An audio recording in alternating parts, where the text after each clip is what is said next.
আমাদের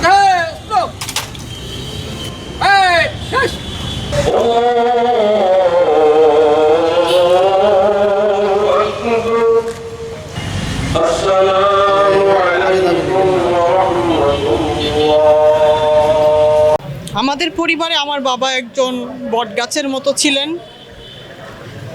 আজকে আমাদের সেই বটগাছ আমাদের মাথা থেকে সরে গেছে এবং আমরা কোনোদিন কোনো কিছুর অভাব বোধ করি নাই, কখনো মার কমতি অনুভব করি নাই।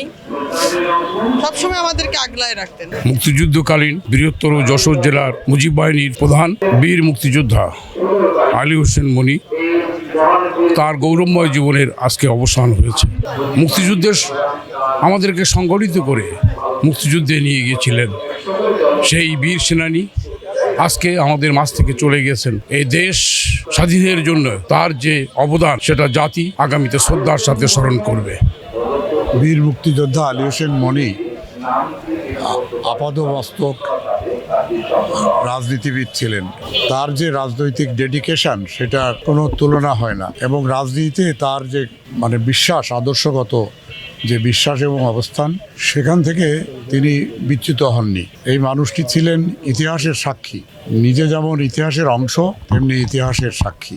তিনি 60-এর দশকে ছাত্রভা আন্দোলনে ভূমিকা রেখেছিলেন। যশোরে 69-এর আন্দোলনে অন্যতম অগ্রণী সেনানী ছিলেন।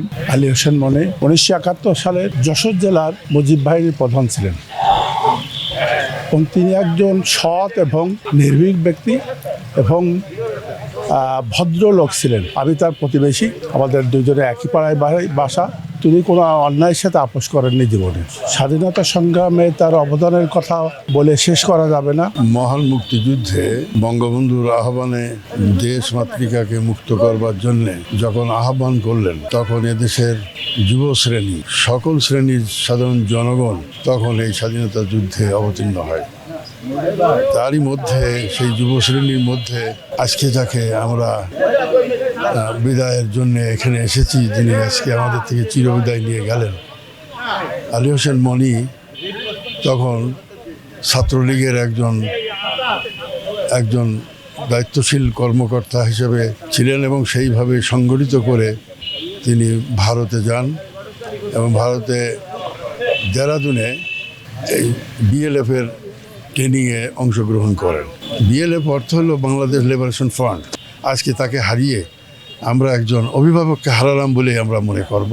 ফেসবুকে দেখলাম যশোরের বৃহত্তর যশোরের মুজিব বাহিনী প্রধান আমাদের মনি ভাই আলী হোসেন মনি ইন্তেকাল করেছেন, মর্মাহত।